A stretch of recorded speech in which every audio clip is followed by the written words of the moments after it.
बिस्मिल्लाहिर्रहमानिर्रहीम नहमदुहु व नुसल्ली अला रसूलिहिल करीम अम्मा बाद फ़ऊज़ु बिल्लाहि मिनश शैतानिर रजीम बिस्मिल्लाहिर्रहमानिर्रहीम वल अस्र इन्नल इंसाना लफ़ी खुस्र इल्लल्लज़ीना आमनू व अमिलुस सालिहात व तवासौ बिल हक़्क़ि व तवासौ बिस सब्र। सदक़ल्लाहुल अज़ीम। बुज़ुर्गान मोहतरम और अज़ीज़ दोस्तों,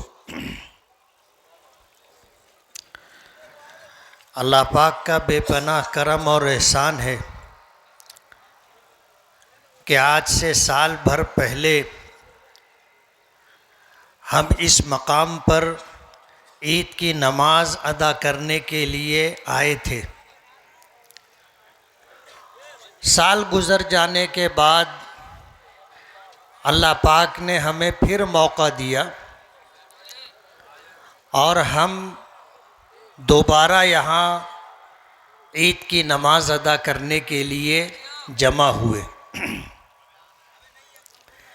आप देखो, पिछली ईद में कितने लोग थे जो ईद की नमाज़ अदा करने के लिए ईदगाह पर आए थे और हमारे साथ उन्होंने ईद की नमाज़ अदा की थी, लेकिन उनका वक्त तो पूरा हो गया और वो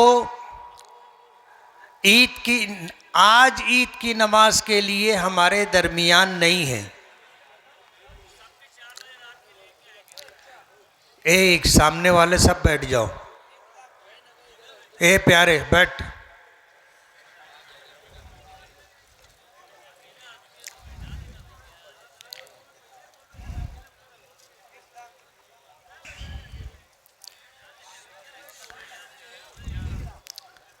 अल्लाह पाक ने हमें फिर ये खुशी का दिन अता किया और आज हम यहाँ महीने भर की रियाज़त और मुजाहदे के बाद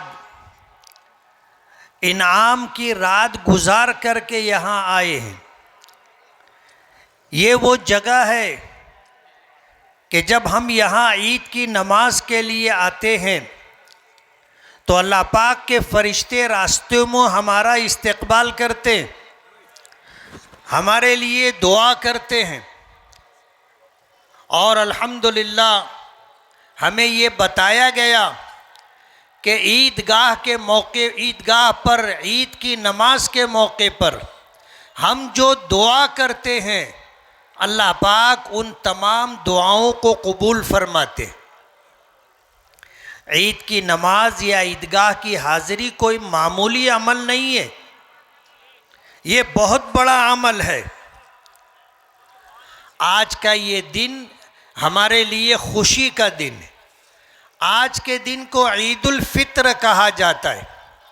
रमज़ान भर हमने रोज़े रखे थे, आज हमें रोज़ा रखने से मना किया गया। 5 दिन हैं साल में जब रोज़ा रखने से मना किया गया, उनमें से एक दिन आज ईद का दिन है। हम आज रोज़ा नहीं रख सकते। हमारी शरीयत ने और हमारे पैगंबर हज़रत मुहम्मदुर रसूलुल्लाह सल्लल्लाहु अलैहि वसल्लम ने हमें बताया कि हाज़ा यौम ईद, ये ईद का दिन है।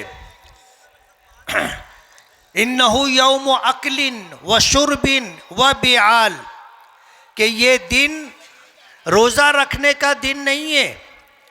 रोज़े की पाबंदियां आज ख़त्म हो गई। आज का दिन खाने का दिन है, आज का दिन पीने का दिन है। पीने से मुराद खाना पीना, वरना आप समझोगे उर्फ़ आम में पीना बोले तो लोग शाम का 7 बजता है और गिलास में डूब जाते हैं, वो पीना मुराद नहीं है। खाने पीने का दिन है, खुशी मनाने का दिन है, अपने अहलो अयाल के साथ खुशगवार वक्त गुजारने का दिन। ये शुक्रगुजारी का मौका है और आज ईद के मैदान में, जो ईदगाह के मैदान में हम लोग जो जमा होते हैं, हम एक पैगाम देते हैं कि ये जहाँ खुशियों का दिन है, शुक्रगुजारी का दिन है, वहीं पर ये भाईचारे का दिन है।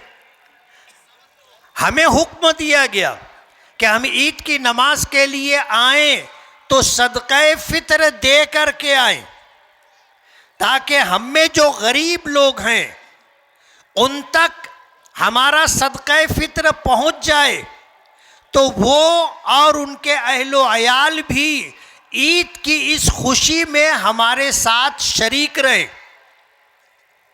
आज का दिन भाईचारे का दिन है। मैं अपनी तरफ से, जमीयत उलमा मालेगांव की तरफ से आपको ईद की पुरखुलूस मुबारकबाद पेश करता हूँ और दुआ है कि अल्लाह ताला खुशियों के दिन हमें बार बार अता करे। ईद का दिन सिर्फ नए कपड़े पहनने का दिन नहीं है, मिठाइयाँ तकसीम करने का दिन नहीं है, और शरीयत के दायरे से निकल करके कानून की पासदारी ख़त्म करके हूल हपाड़ करने का दिन नहीं है, बल्कि आज का ये दिन हमें इस बात का एहसास दिलाता है कि हमने महीने भर रोज़े रखे, रियाजत की, मुजाहदे किए, हमने रात में तरावी की सुन्नत अदा की, हमने तरावी में कुरान पाक सुनाया, हमने तरावी में कुरान पाक सुना, और अल्हम्दुलिल्लाह इस एहतिमाम के साथ हमने महीना गुजारा। आज जब हम यहाँ आए हैं तो बंदगी के जज्बे से आए हैं, बंदगी के जज्बे से आए हैं कि अल्लाह पाक ने हमें हुक्म दिया, सरकार दो आलम सल्लल्लाहु अलैहि वसल्लम ने मदीने मुनव्वरा हिजरत फरमाई। हालात इस तरह के थे कि मक्के के लोग नबी करीम सल्लल्लाहु अलैहि वसल्लम और सहाबे किराम को मदीने मुनव्वरा में चैन से नहीं रहने देना है। ये कैसे मक्के मुकर्रमा से बच करके और हमारी प्लानिंग से निकल करके कैसे आगे मक्के पर चढ़ाई की, और हक व बातिल का पहला मार्का बद्र के मैदान में पेश आया था। 17 रमज़ानुल मुबारक यौम बद्र है। अल्लाह के नबी सल्लल्लाहु अलैहि वसल्लम अपने 313 साथियों के साथ बद्र के मैदान में पहुँचे और हक और बातिल की पहली मारका आ रही थी। 313 में चंद लोगों के पास सवारियाँ थी, घोड़े थे, और चंद लोगों के पास एक एक तलवार थी, बाकी निहत्ते मुसलमान थे। मक्के के लोग 1000 की तादाद में हर किस्म के हथियार से लेस होकर के मक्के से निकले थे।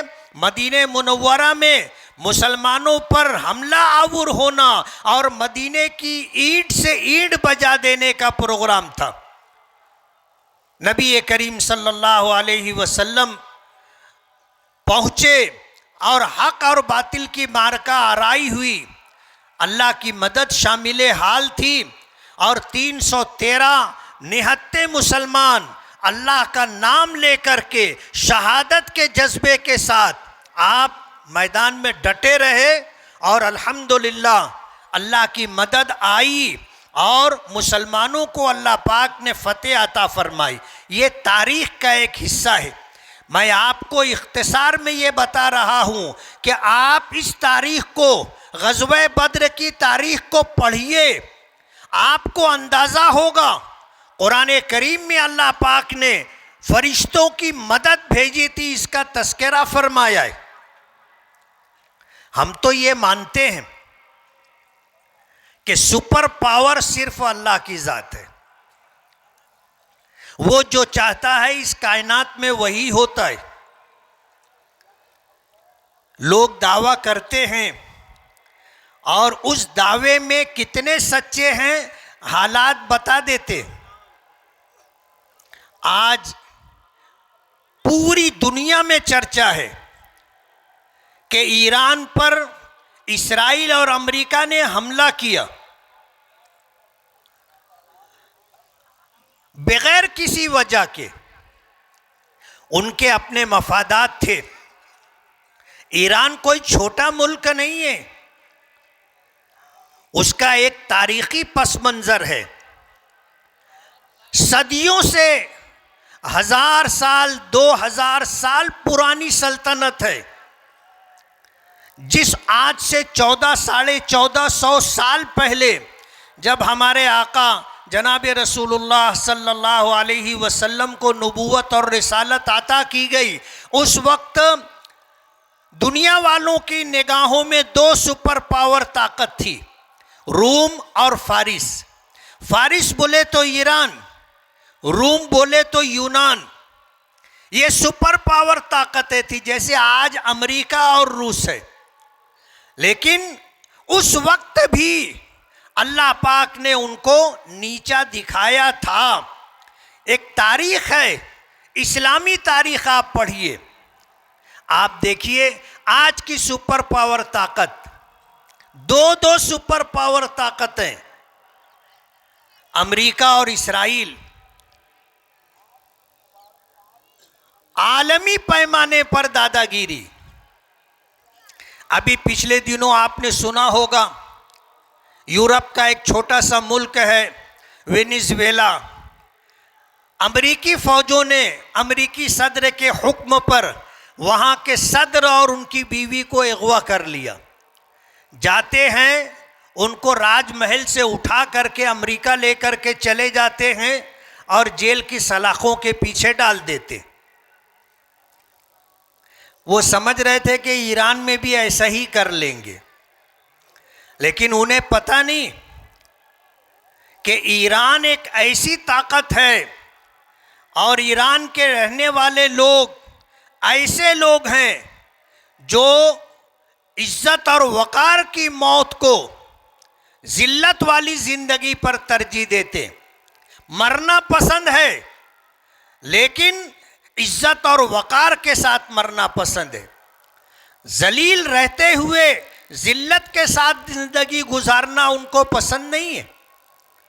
ईरान एक इस्लामी मुल्क है, हमारे उनके मसलकी इख्तिलाफ हो सकते हैं, लेकिन आज दुनिया में हम जिस मजहब के मानने वाले हैं, उस मजहब ने जुल्म के खिलाफ हमेशा सीना सिपर रहने का हुक्म दिया है। हम जिस मजहब को मानते हैं, इस मजहब ने हमेशा इज्जत और वकार के साथ जीने को तरजीह दी है। हम जिस मजहब को मानते हैं, इस मजहब ने हमें इंसानियत का पैगाम दिया है। आज आप देखिए, कुछ लोग कहते हैं कि ईरान में जो लोग रहते हैं वो शिया हैं, तो कहने वालों ने उनको जवाब भी दिया कि आप अगर शिया लोगों का साथ नहीं देंगे, जबकि वो अपने आप को मुसलमान कहते हैं, अल्लाह उसके रसूल को मानने वाले, कुरान करीम को मानने वाले, सरकार दो आलम सल्लल्लाहु अलैहि वसल्लम की नबूवत और रिसालत पर ईमान रखने वाले, अहले बैत को, ख़ानदान नबी करीम सल्लल्लाहु अलैहि वसल्लम को इज़्ज़त और एहतराम देने वाले लोग हैं। आप अगर उनका साथ नहीं दोगे तो क्या यहूदियों का साथ दोगे? उनका साथ नहीं दोगे तो क्या ईसाइयों का साथ दोगे? कहने वालों ने जवाब दिया है, हमें इस झगड़े में नहीं पड़ना है।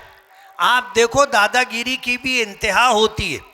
ईरान हर बात मानने के लिए तैयार था और मेज पर बैठ कर के बातचीत हो रही थी।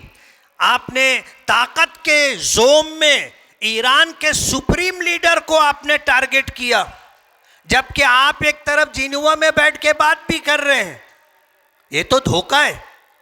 और ये ऐसा समझ रहे थे कि सुप्रीम लीडर ख़त्म हो जाएगा तो ईरान सरेंडर हो जाएगा, हथियार डाल देगा और हम ईरान में जो चाहेंगे वो करेंगे। लेकिन उन्हें पता नहीं था कि ईरान ईरान है, ये वेनेजुएला नहीं है कि आप जो चाहोगे वो कर लोगे। आज माँ का दूध याद आ गया।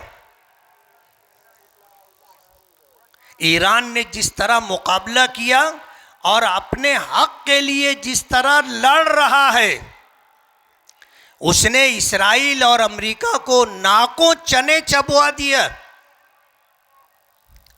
और एक तारीख बनेगी। जरूरी नहीं है कि आदमी अक्सरियत में हो तो जीते, ऐसा जरूरी नहीं है। तारीख रही है कि हक पर रहने वाले अपने हक के लिए अगर लड़ते हैं तो उनके साथ अल्लाह की मदद होती है। आप देख लो आज के हालात, आज जिस तरह के हालात बने हैं, इन हालात के अंदर आज हम तो ये उम्मीद रखते हैं कि हक को गलबा और फतेह नसीब होगी, और जुल्म करने वाले और बर्बरियत का इर्तिकाब करने वाले, इंसानियत को पामाल करने वाले और अपने घमंड और अपनी ताकत के जोम और बलबूते पर अगर वो वर्ल्ड ऑर्डर चलाना चाहते हैं तो ऐसा मुमकिन नहीं है। हम तो ये मानते हैं सुपर पावर अल्लाह की है, ऐसा नहीं हो सकता।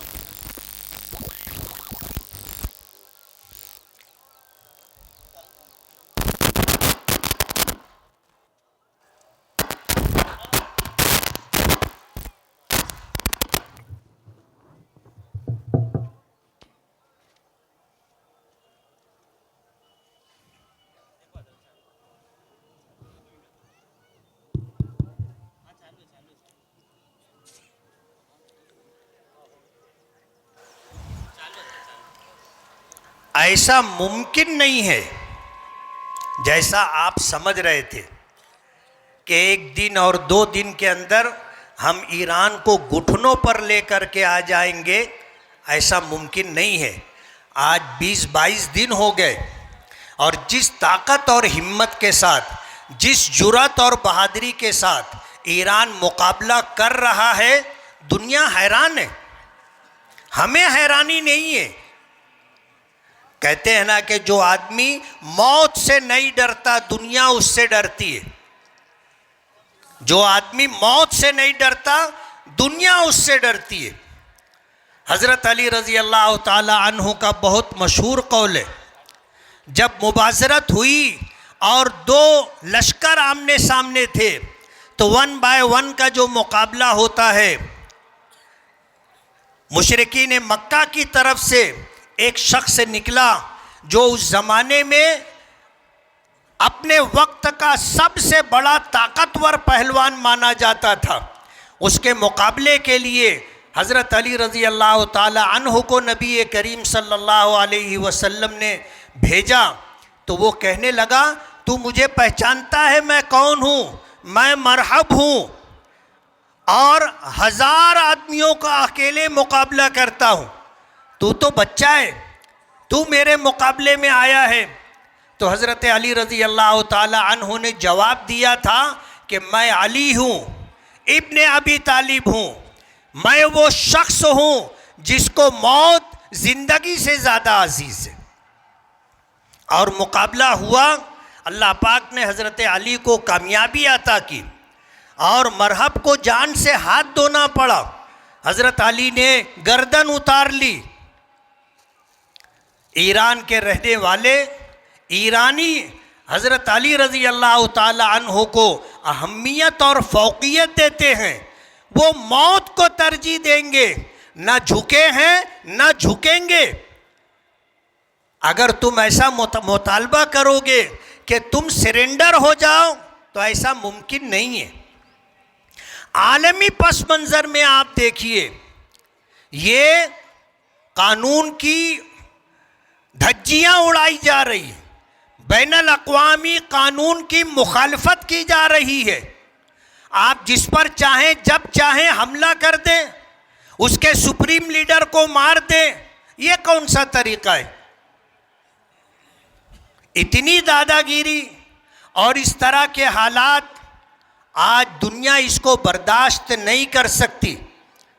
मैं तो नाटो ममालिक को मुबारकबाद दूंगा जिन्होंने इस जुल्म और बर्बरियत में अमेरिका का साथ देने से इनकार कर दिया कि ईरान पर हमला करने का कोई जवाज नहीं है, इसलिए हमारे तमाम तर मुआहदों के बावजूद इस जंग में हम तुम्हारा साथ नहीं देंगे, खुल करके उन्होंने मुखालफत की। इसलिए मैं ये कहना चाहूँगा कि हम हिंदुस्तानी हैं, हमारे देश भारत का ईरान से सदियों पुराना ताल्लुक़ रहा है। ये कोई 2 दिन 4 दिन की दोस्ती नहीं है, ये सदियों पुराने हमारे उनके ताल्लुकात रहे हैं। उसकी पासदारी हमें करनी चाहिए। हम अगर उसका उल्लंघन करेंगे तो उसका नुकसान हमें भुगतना पड़ेगा। सदियों पुरानी दोस्ती को की पासदारी करनी पड़ेगी। बुरे वक्त में ईरान हमारे साथ खड़ा रहा है। अगर आज उस पर मुसीबत आई है और हमने उसे छोड़ दिया, उसे अकेला और तन्हा कर दिया, तो ये हमारी विदेश नीति के खिलाफ है। आप सोचो, ईरान छोटा मुल्क नहीं है, बड़ा मुल्क है। हम हिंदुस्तान में हैं और हिंदुस्तान में 140 करोड़ लोग रहते हैं। अगर अमेरिका हमारे प्राइम मिनिस्टर के साथ, अगर अमेरिका हमारे मुल्क भारत के प्रेसिडेंट ऑफ इंडिया के साथ अगर इस तरह का सुलूक करे और हमला कर दे और वो चाहे कि हिंदुस्तान सरेंडर हो जाए, तो क्या ये मुमकिन है? ईरान ने कहा है कि दुनिया के इंसाफ पसंद लोगों को खड़े होना चाहिए और इंसाफ की बात करना चाहिए। अगर आज हमने इसके खिलाफ किया तो हमें इसका नुकसान भुगतना पड़ेगा। किसी शायर ने कहा है ना कि मैं आज ज़द पे हूं, तुम खुशगुमान मत रहना। मैं आज ज़द पे हूं, तुम खुशगुमान मत रहना। चिराग सबके बुझेंगे, हवा किसी की नहीं। अगर ईरान में आज अपने आप को सुपर पावर कहने वालों को अगर फतेह नसीब होती है तो हमें भी अपनी खैर मना लेनी चाहिए। आज हालात ऐसे हो गए हैं कि इन हालात में जो कुछ हो रहा है ये नहीं होना चाहिए था। आज अमेरिका का प्रेसिडेंट, वहाँ का सदर जो कहता है हम सुन रहे हैं, हम खामोश हैं। बार बार वो एक ही बात को 70-80 मरतबा कह चुका और हम खामोशी के साथ सुन रहे हैं। हद हो गई। उसने 140 करोड़ इंसानों की, भारतीय लोगों की नुमाइंदगी करने वाले प्राइम मिनिस्टर ऑफ इंडिया के बारे में कहता है कि मैं अगर चाहूं तो इसकी राजनीति एक दिन में ख़त्म कर दूंगा। ये कौन सी बात हुई? आप हमारे मुल्क के प्राइम मिनिस्टर के बारे में इस तरह की बात करेंगे? लेकिन दुख होता है कि इतनी बड़ी बात सुनने के बाद भी हम खामोश हैं। ये नहीं होना चाहिए। आप 140 करोड़ लोगों की नुमाइंदगी कर रहे हैं। आप पूरी दुनिया पर दबाव बना सकते हैं। देश आपके साथ खड़ा है, लेकिन ये जो हरकतें हो रही हैं हमारे मुल्क भारत के लिए मुनासिब नहीं है। आज इस मौके पर जब हम लोग यहाँ जमा हुए हैं, मैं आपको पीछे भी ये पैगाम दिया कि हमारा देश तरक्की करे। और ये देश कब तरक्की करेगा? जब हम तरक्की करेंगे। और हमारी तरक्की कब होगी? जब हम तालीम हासिल करेंगे। मैंने माजी में ये बात कही थी, आप 2 जोड़े 4 जोड़े कपड़े कम बनाएं। आप अपने खाने पर, अपनी ज़रूरियात पर कम खर्च करें। आप एक वक्त भूखे रहना गवारा करें, लेकिन अपने बच्चों को आप पढ़ाएं, अपने बच्चों को दीनी तालीम दें, ताकि उसे ये मालूम हो कि मैं मुसलमान हूँ और एक मुसलमान की क्या जिम्मेदारी होती है। वो समाज का एक अच्छा फर्द बन कर के ज़िंदगी गुजारे। जाहिर बात है ये चीज़ उसको तालीम से समझ में आएगी। असली तालीम आप दिलाइए। जब हमारे बच्चे डॉक्टर बनेंगे, इंजीनियर बनेंगे, प्रोफेसर बनेंगे और हमारे बच्चे यूपीएससी का एग्ज़ाम देकर कामयाब होंगे, आईएएस ऑफिसर बनेंगे, आईपीएस ऑफिसर बनेंगे, तो जाहिर बात है कि हम भी तरक्की करेंगे और हमारी तरक्की के साथ देश भी तरक्की करेगा, हमारा समाज भी तरक्की करेगा। अल्लाह का बेपनाह करम और एहसान है कि अल्हम्दुलिल्लाह अब तालीमी बेदारी हम में आ गई और एक बड़ी तादाद तालीम हासिल करने पर लग गई और हमारे बच्चे डॉक्टर, इंजीनियर और दीगर मुकाबला जाती इम्तिहानों में कामयाबी पा करके आज अपने देश भारत की खिदमत कर रहे हैं। हर आने वाला साल अल्हम्दुलिल्लाह इस तादाद को बढ़ाता जा रहा है, हमें खुशी है, लेकिन इसी के साथ हमें इस पर भी तवज्जो देना ज़रूरी है कि हमारे बच्चे जहाँ तालीम हासिल कर रहे हैं वहीं उनकी अच्छी तरबियत भी होनी चाहिए। वरना कहते हैं कि इल्म इंसान को इंसान बना देता है, इल्म बेमाया को सुल्तान बना देता है। इल्म अल्लाह जिसे दे उसे ईमान भी दे, वरना ये वो है कि शैतान बना देता है। इब्लीस के मुताल्लिक आता है कि उसे अंबिया किराम अलैहिमुस्सलातु वस्सलाम की तमाम शरीयतों का इल्म है। तमाम शरीयतों का इल्म होने के बावजूद वो गुमराह है, तरबियत नहीं है। आदमी में आजिज़ी, इनकिसारी, बड़ों का एहतराम, छोटों के साथ शफकत, अपनी समाजी जिम्मेदारी का एहसास होना चाहिए। इल्म आता है तो आदमी में घमंड आता है, इल्म आता है तो आदमी में तकब्बुर और बड़ाई का एहसास आता है। इसका इलाज तरबियत है। माँ बाप की जिम्मेदारी है कि अपनी औलाद की बेहतरीन तरबियत करें। माँ बाप की जिम्मेदारी है कि अपने बच्चों को समाज का एक अच्छा फ़र्द बनाएं, अपने बच्चों को समाज के लिए नफ़ा बख्श बनाएं। ये माँ बाप की जिम्मेदारी है और यही जिम्मेदारी हर उस्ताद की भी है कि वो अपने पास पढ़ने वाले बच्चों को इंसानियत का सबक दे, उन्हें इंसाफ पसंद बनाए, अपने पास पढ़ने वाले बच्चों को समाज के लिए एक अच्छा नफ़ा बख्श इंसान बनाए। ये उस्ताद की जिम्मेदारी है। निरी तालीम, सिर्फ तालीम से समाज की कोई बेहतरी नहीं होगी। आपको तालीम के साथ साथ अपने बच्चों की अच्छी तरबियत भी करनी पड़ेगी। जब हमारे ये बच्चे पढ़ लिख करके आईपीएस और एआईएस और इसी तरह यूपीएससी के एग्ज़ाम दे करके जब ऑफिसर बनेंगे और इंसानियत के साथ, ईमानदारी के साथ, इंसाफ के साथ जब समाज में लोगों की सेवा करेंगे तो वो पैगाम जाएगा जिस पैगाम को आम करना हर मुसलमान की जिम्मेदारी है।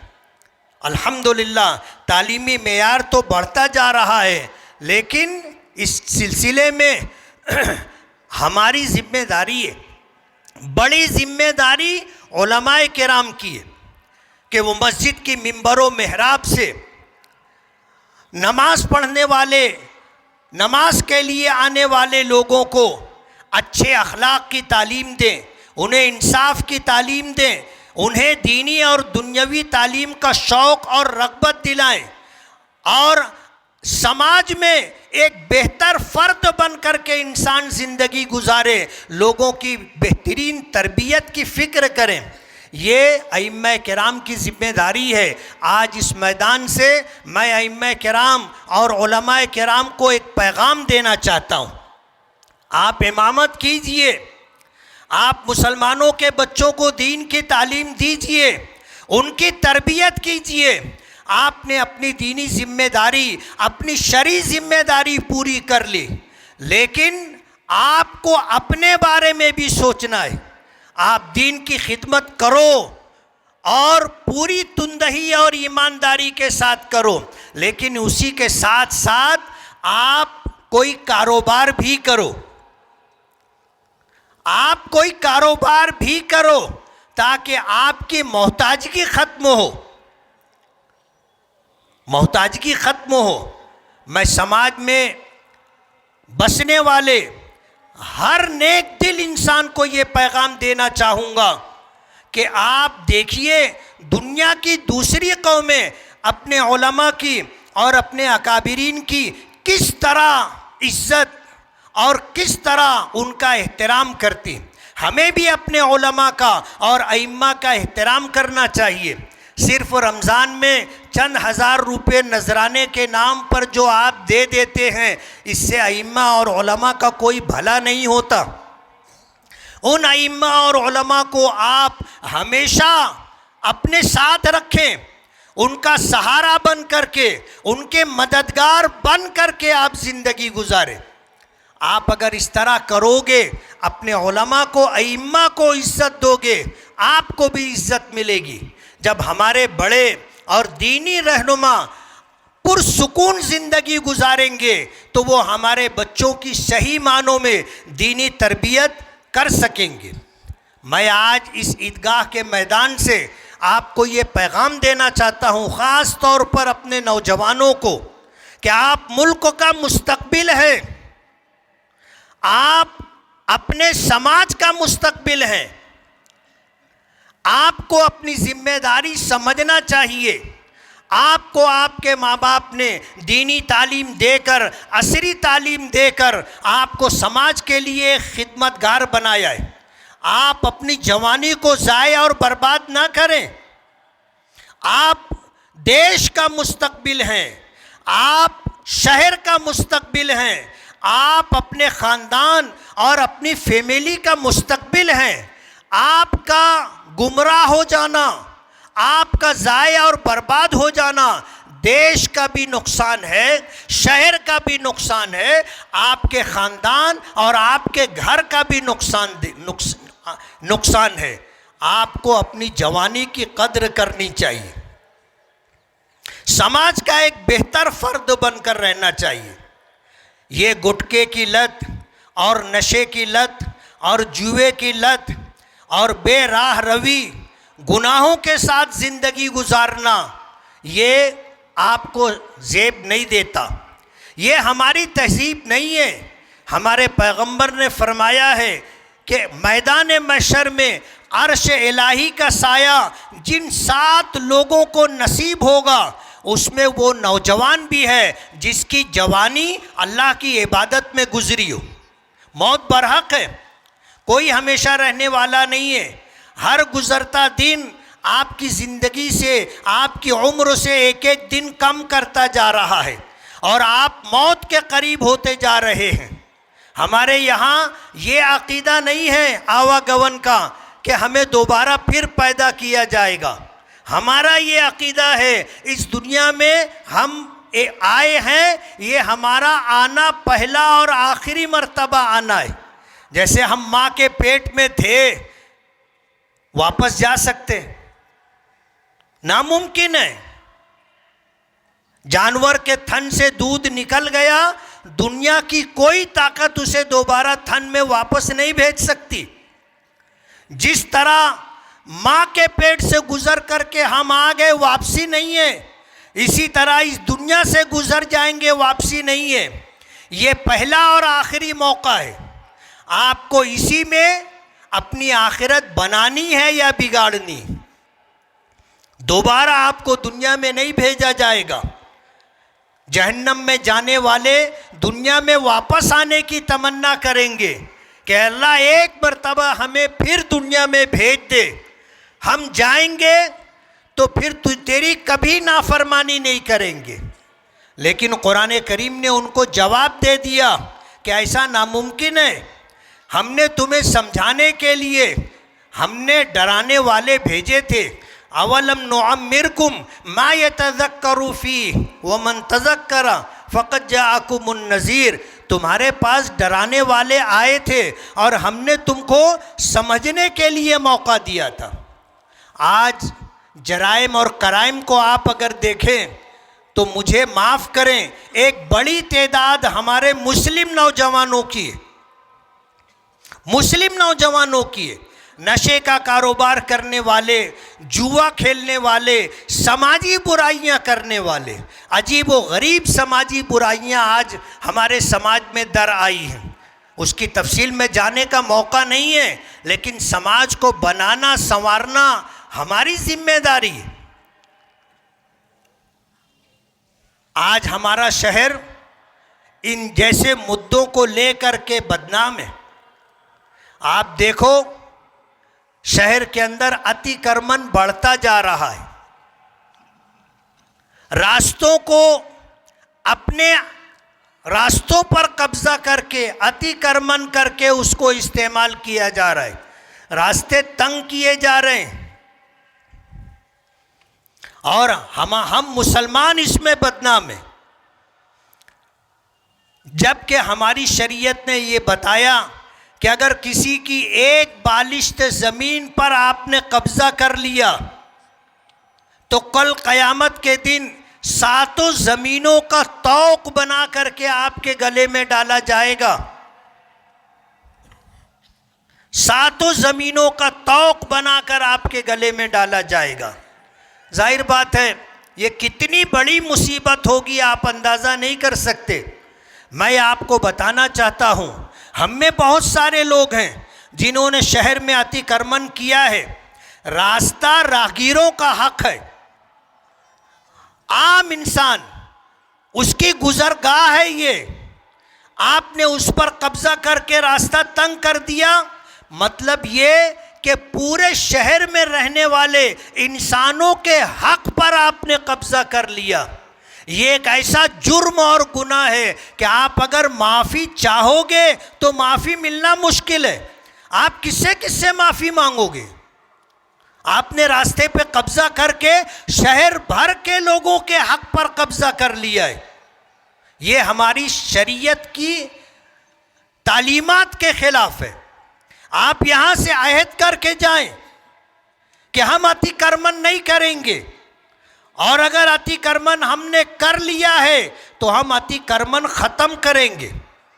और ये बात मैं इसलिए कह रहा हूँ कि ये हमारी शरीयत का हुक्म है। मैं जो बात कह रहा हूँ आपकी दुनिया और आखिरत की भलाई और खैरखाही के पेश नज़र कह रहा हूँ।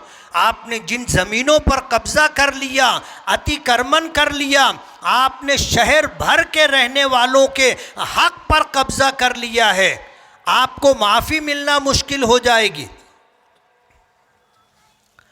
आज जिस तरह के हालात इस शहर में, क्या मुल्क भर में चल रहे हैं, पीछे आए थे हालात थे CAA, हालात थे NRC के, वो मरहला गुजर गया।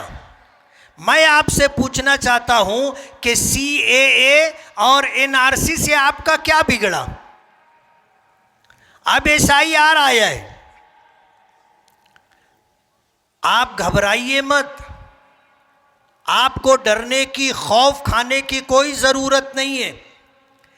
जो गैर मुल्की होगा और गैर कानूनी तरीके से हमारे मुल्क में आकर के रह रहा होगा और हमारा हक ले रहा होगा, उसके लिए सोचने की बात है। डरने की, घबराने की कोई ज़रूरत नहीं। आप अपने पेपर दुरुस्त रखिए,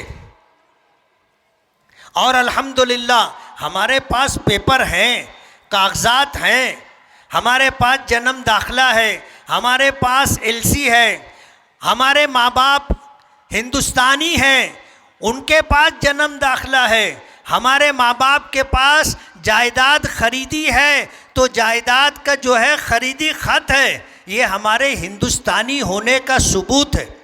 आपको घबराने की ज़रूरत नहीं है।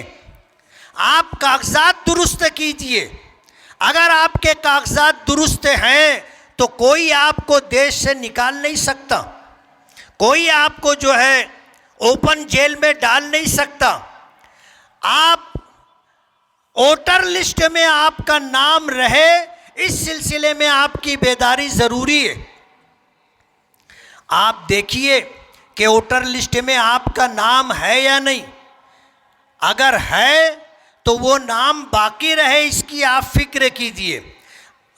आपने अगर मकान तब्दील कर लिया है, एक महल्ले से निकलकर दूसरे महल्ले में चले गए हैं, तो जो प्रोसीजर है आप उसे पूरा कीजिए, अपने नाम को बाकी रखिए। बीएलओ को मैं कहना चाहता हूं कि आपको भी डरने की कोई ज़रूरत नहीं है। कोई भी ऐरा गैरा आपको धौंस धमकी दे करके किसी का नाम कटवाना चाहे तो आप ऐसा कभी मत करना। आप जिम्मेदार हैं। अगर आपकी वजह से किसी शख्स का नाम उसके रहते हुए वोटर लिस्ट से आपने अगर काट दिया तो दुनिया में तो जवाबदेही है, आखिरत में भी आपको जवाबदेही का सामना करना पड़ेगा। वोटर लिस्ट आप दुरुस्त कीजिए, उससे मना नहीं किया जा रहा है, लेकिन किसी के दबाव में आकर के आप किसी भारतीय, किसी हिंदुस्तानी का नाम वोटर लिस्ट से गलत तरीके से कम कर रहे हैं तो ये आपकी तरफ से ज्यादती है, जुल्म है। ये नहीं होना चाहिए और आपको किसी से डरने की ज़रूरत नहीं है। मुल्क आपके साथ है, कानून आपके साथ है, सरकारी मिशनरी आपके साथ है, समाज आपके साथ है। और अगर कहीं हमारी ज़रूरत पड़े आप बता सकते हो, हम भी आपके साथ रहें। तो SIR से घबराने की कोई ज़रूरत नहीं है। आप हिंदुस्तानी हैं, अपने देश के वफादार रहें। हमारा झंडा तिरंगा झंडा है, ये हमें आज़ादी बताता है कि हम आज़ाद हैं। हमें कुर्बानी याद दिलाता है कि मुल्क की आज़ादी के लिए हमने कुर्बानियाँ दी हैं। हमारा ये तिरंगा हमें भाईचारा और इत्तेहाद और इत्तेफाक का दर्स देता है। हमें खौफ खाने की कोई ज़रूरत नहीं है। आपसे मैं कहना चाहता हूँ, देश के साथ वफादारी ये है कि आप देश के कानून की पासदारी करें। डॉक्टर बाबा साहब अम्बेडकर ने और उनके साथ उनकी टीम के लोगों ने मुल्क को जो संविधान दिया है, जो कानून दिया है, उसमें आपका हक बताया गया है। आपका पूरा पूरा हक है। आप देश के साथ वफादार रहें।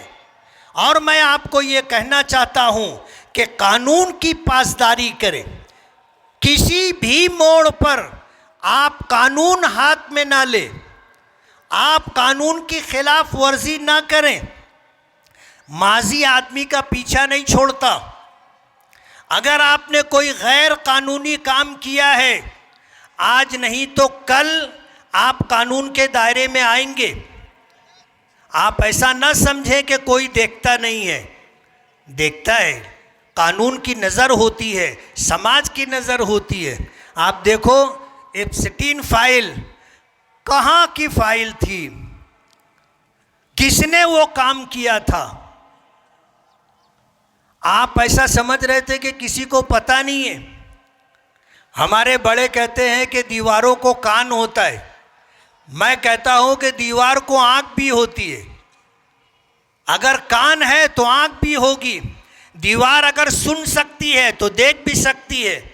माजी आदमी का पीछा नहीं छोड़ता। आप किसी भी हाल में कानून की खिलाफ वर्जी ना करें। आप कानून के दायरे में रह करके आप जिंदगी गुजारें। आप कानून के दायरे में रह करके मेहनत करें, जद्दोजहद करें, कोशिश करें। आपके अंदर बेपनाह सलाहियत है। आप वो काम कर रहे हो और कर सकते हो जो दुनिया की दूसरी कौमें नहीं कर सकती। आप पंचर बना सकते हो, आप 4 चाक की गाड़ी घुमा सकते हो, आप पान की टपरी, होटल की टपरी लगा सकते हो।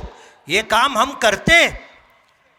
लेकिन हाँ, यही काम हम मेहनत के साथ करें, हम अपने आप को माली एतबार से मजबूत करने की कोशिश करें, अपने खर्चे कम करें, किफ़ायत शारी के साथ, कनात के साथ ज़िंदगी गुजारें। अभी मैं ईद का मौका है, बाज़ार में जामे मस्जिद है, मैं रोज़ाना देखता था खरीदी लोग इस तरह कर रहे हैं, कैसा लगता है जैसे फ्री में इनको पैसा मिल गया। फजूल खर्ची हो रही है। हमारे यहाँ शादियों में फजूल खर्ची होती है, बड़े बड़े खाने बनाए जाते हैं। जाहिर बात है, आपने 100 पायली, 200 पायली, 400 पायली पका भी लिया तो जाहिर बात है जिनको आप दावत दोगे वो उन लोगों के मुकाबले में कम है जिनको आपने दावत नहीं दी। गांव खाना तो आप तो क्या, आपके बाप भी नहीं कर सकते। आप खाना मुख्तसर कीजिए, चंद लोगों को आप बुलाइए, अपने रिश्तेदारों को, पड़ोस के लोगों को, अपने करीबी अहबाब को। आप पैसा बचाइए, आप माली एतबार से मजबूत रहिए, आप खुशहाल रहेंगे, सब आपके साथ हैं। और जिस दिन समाज को ये मालूम हो गया कि आप कंगले हैं, आपके पास कुछ नहीं है, जेब खाली है, तो अंधेरे में साया भी साथ छोड़ देता है। इसलिए खुशहाल रहना ज़रूरी है। माली एतबार से आप अपने आप को मजबूत बनाएं, ये ज़रूरी है। और वक्त हो चुका है, मुझे बहुत कुछ कहना था, ये मौका बार बार नहीं आता, लेकिन आपके लिए ये ज़रूरी है कि आप देश के वफादार रहें, कानून की पासदारी करें, अपने आप को माली एतबार से मजबूत और मुस्तहकम करें, अपने बच्चों को दीनी असरी तालीम दें, उनकी बेहतरीन तरबियत करें, जराइम से, कराइम से, नशा से, गुटखा खोरी से अपने आप को बचाएं। रातों रात मालदार बनने के चक्कर में आप किसी को धोखा ना दें, किसी का माल गसब ना करें, किसी की ज़मीन गसब ना करें, ये आपके लिए ज़रूरी है। ईद का मौका ज़िंदगी में साल में एक मर्तबा आता है, और आप यकीन मानिए सच्ची खुशी अपने माँ बाप, अपने बीवी बच्चे, अपने अहबाब, उन लोगों के साथ गुजारना चाहिए। अपने लोगों में आदमी होता है तो उसे खुशी का एहसास होता है। अब हैरत की बात है, जब ईद का मौका आता है लोग गांव बाहर निकल जाते हैं, ईद का मौका आता है कश्मीर घूमने चले जाते हैं, गोवा घूमने चले जाते, और वहाँ जाने के बाद होटल के कमरे में अकेले पड़े रहते। आपको घूमने से, सैर व तफरी से मना नहीं किया गया, आप जाइए, लेकिन ईद का मौका खुशियों का मौका होता है। ये आप अपनों के दरमियान गुजारेंगे तो आपको खुशी नसीब होगी। हमारे नौजवानों से मैं कहना चाहूँगा, हर ईद के मौके पर, हर खुशी के मौके पर हमें ये हादसात की खबरें सुनने में आती। 3-3 सवारी, 4-4 सवारी टू व्हीलर पर बैठ करके शहर के बाहर निकलते हैं, और तेज़ रफ्तारी के साथ गाड़ी चलाना, ख़तरात मोल लेना, रिस्क लेकर के चलना, हादसा होता है, आदमी माजूर हो जाता, हाथ पैर टूट जाता, आदमी हॉस्पिटल में एडमिट हो जाता, और अगर जान से हाथ धोना पड़ गया, आदमी मौत से दो चार हो गया, तो उसकी भी खुशी ख़त्म, घर वालों की भी खुशी ख़त्म, पूरा ख़ानदान मुतासिर हो जाता है। इसलिए खुशी का मौका अपने घर वालों के साथ, अपने ख़ानदान के साथ गुजारिए। सैर व तफरी के लिए 11 महीने बल्कि 12 महीने पड़े हैं, आप कभी भी घूमने के लिए जा सकते हैं, लेकिन ईद के मौके पर आप सही मानों में अगर खुशी के साथ दिन गुजारना चाहते हैं तो आप अपने अहलो अयाल, रिश्तेदारों के साथ, दोस्त व अहबाब के साथ आप अपना वक्त गुजारें। समाज के अंदर, ख़ानदान के अंदर रिश्तेदारियों को, ताल्लुकात को बना करके रखिए। ये रिश्तेदारियाँ, ये ताल्लुकात और ये समाजी माहौल अगर साजगार रहेगा तो आप समझिए कि आपके बेशतर मसाइल हल हो जाएंगे। ये आपकी ज़िम्मेदारी है। नबी करीम सल्लल्लाहु अलैहि वसल्लम ने फरमाया कि मन अहब्बा अन युबसत लहू फी रिज़्क़ी, को जो शख्स ये चाहता हो कि अल्लाह उसको कुशादा और फराख रोज़ी अता करे, वयुनसा लहू फी असरी, और समाज में उसका नाम इज्जत के साथ लिया जाए, फल यसिल रहीमा, तो वो सिला रहमी करे, रिश्तेदारियों को जोड़ करके रखे। आज हैरत होती है, आदमी शादी का दावत नमा लेके निकलता है, फलां शख्स के पास जाना है, तो लोग पूछे यार वो कौन है? बोले मेरा अरफाती भाई है, मेरा अरफाती भाई है, हमने उम्रा साथ में किया है। ऐसे लोगों को आप दावत दे रहे हो। भाई बहन जो हैं उनका हक आपने खा लिया, दबा लिया, उनको आप अपनी खुशियों में नहीं बुलाते। सगे भाई बहनों को आप नज़रअंदाज कर रहे हो, अरफाती भाई को आप तरजीह दे रहे हो। जबकि हमारे आका ने फरमाया कि अगर ये चाहते हो कि अल्लाह तुम्हें कुशादा फराख रोज़ी दे और समाज और मुल्क में, ख़ानदान में आपको इज़्ज़त और एक नेक नामी के साथ याद किया जाए, फल यसिल रहीमा, तो आप रिश्तेदारी का पासो लिहाज रखिए। आखिरी बात कहना चाहूँगा, आज मुल्क बड़े अजीब व गरीब हालात से गुज़र रहा है। हमें अपनी ज़िम्मेदारी पूरी करनी, अमन व अमान कायम रहे, शांति बरकरार रहे, लॉ एंड ऑर्डर बाकी रहे। आपको जहां जराइम और क्राइम से अपने आप को बचना है, कानून की पासदारी करनी है, वहीं पर ये भी आप समझ लीजिए कि कोई गलत आदमी, कोई गलत आवाज़ आपको जज्बाती और इमोशनल करके बेकाबू ना करने पाए। लोग आपको इस्तेमाल करना चाहते, आपको गलत रास्ते पर लेके जाना चाहते हैं, उसमें आपकी कोई भलाई नहीं होती। जो लोग ये काम करवाना चाहते हैं उनका अपना मफाद होता है, तो कोई आपको इस्तेमाल कर ले, ये नहीं होना चाहिए। अल्लाह ने आपको इज़्ज़त और वक़ार दिया है, अल्लाह ने आपको एक ज़िम्मेदार फ़र्द बनाया है, कानून ने आपको पूरा पूरा हक दिया है। आप मामूली शख्स नहीं है कि कोई भी ऐरा गैरा आए और आपको इस्तेमाल कर ले और आप इस्तेमाल हो जाए, ऐसा नहीं होना चाहिए।